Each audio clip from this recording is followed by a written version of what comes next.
Right now, somewhere near you, someone is struggling with their mind. Maybe you've seen it. Someone talking to themselves on the street. Someone frozen by fear that no one else can see. Someone whose behavior doesn't quite fit the world around them, and you probably looked away. Most people do. But here's what you don't know.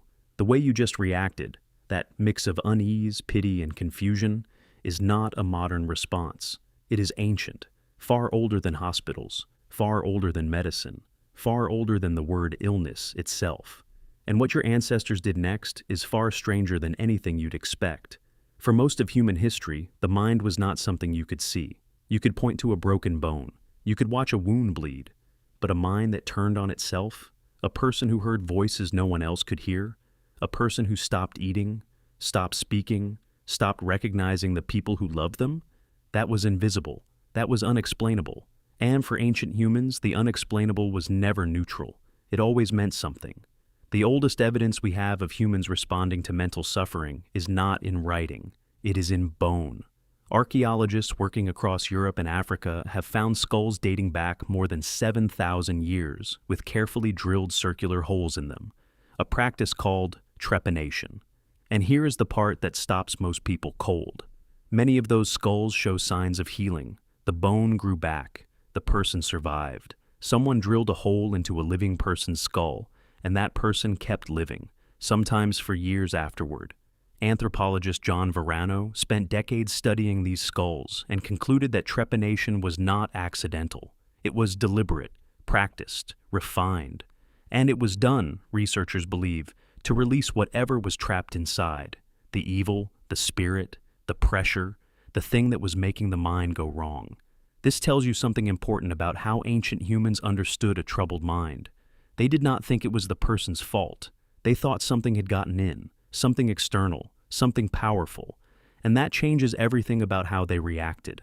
Across almost every ancient culture studied by anthropologists, mental illness was understood as a spiritual event.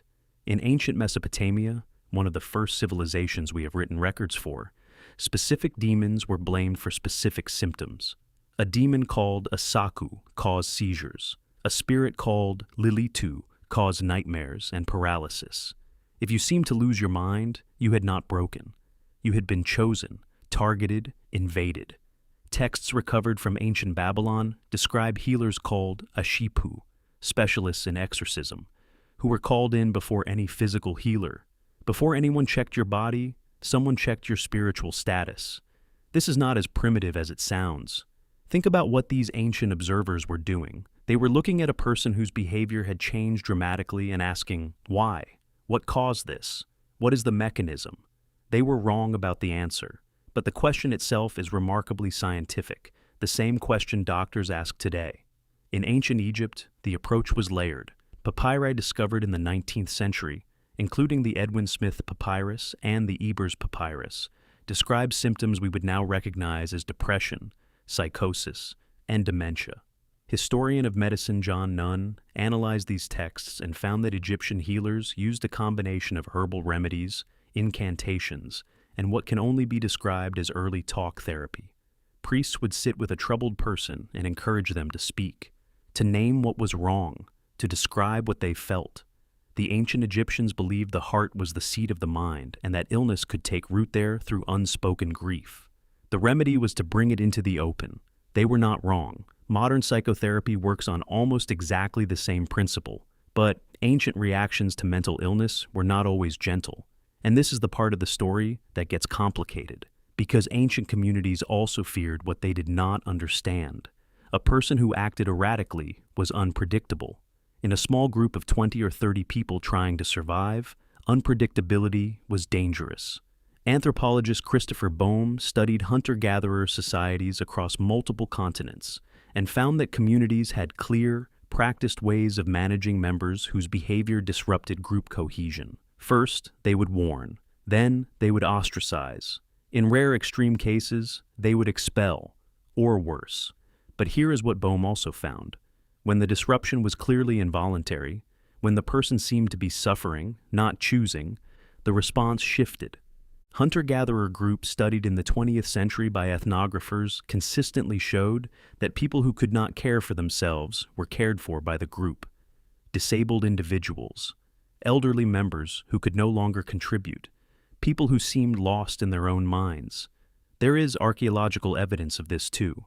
A Neanderthal skeleton found in Shanidar Cave in Iraq, dating back roughly 60,000 years, belonged to an individual who had survived for years with a withered arm, a damaged eye, and severe arthritis. Someone had been taking care of him. For years, Neanderthals were looking after the broken members of their group long before modern humans wrote a single word about compassion. The ancient Greeks gave mental illness its first systematic framework, and in doing so, they split it in two.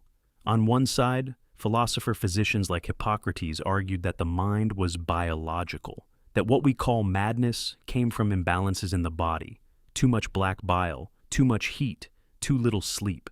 Hippocrates described what sounds unmistakably like clinical depression in his casebooks. He prescribed rest, diet, and baths, physical interventions for a physical problem. On the other side, thinkers like Plato argued that some forms of madness were divine, that the person seized by visions was not sick, they were being used. The oracle at Delphi, whose words shaped the decisions of kings and armies, was a woman in an apparent dissociative state. The Greeks did not pity her, they listened to her. This duality, the mad person as both broken and sacred, runs through almost every ancient culture. In ancient India, the Atharva Veda describes the treatment of mental illness using medicinal plants alongside prayers. Sanskrit texts identify what reads remarkably like schizophrenia and prescribe a combination of purification rituals and herbal compounds. In pre-Columbian Mesoamerican cultures, individuals who experienced visions or extreme altered states were often guided toward shamanic roles rather than treated as threats. What looked like illness to one framework looked like ability to another. None of this means ancient life was kind to the mentally ill. It was not always. Abandonment happened. Violence happened. The historical record is not clean or comforting, but the record also shows something that often gets lost in modern assumptions about the past. Ancient humans were paying attention. They were watching. They were trying to understand. And they were, more often than not, trying to help. The first dedicated institution for the care of the mentally ill in recorded history was not in Europe, it was in Baghdad.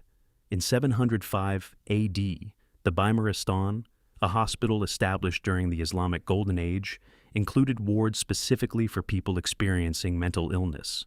Physicians there, including the philosopher-physician Al-Razi, argued that the mind could be healed the same way the body could be healed, through observation, through treatment, through patience.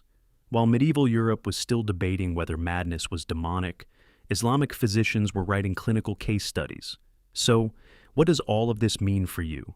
Right now, in the modern world, mental illness is understood better than it has ever been in human history. The science is clearer. The treatments are more effective. The stigma, though still real, is lower than it has been in centuries.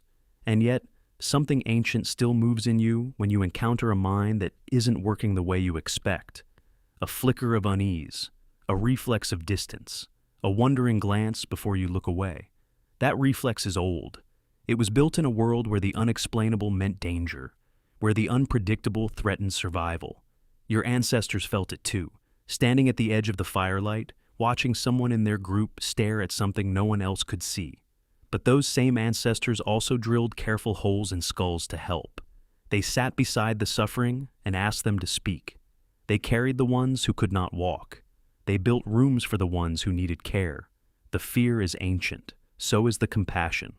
Both have always lived in the same human heart. The question, then as now, is which one you choose to act on. Thank you for watching to the end. Comment "mental" if you made it this far. Please like, comment, and subscribe if you liked the video. Click here or here for more videos.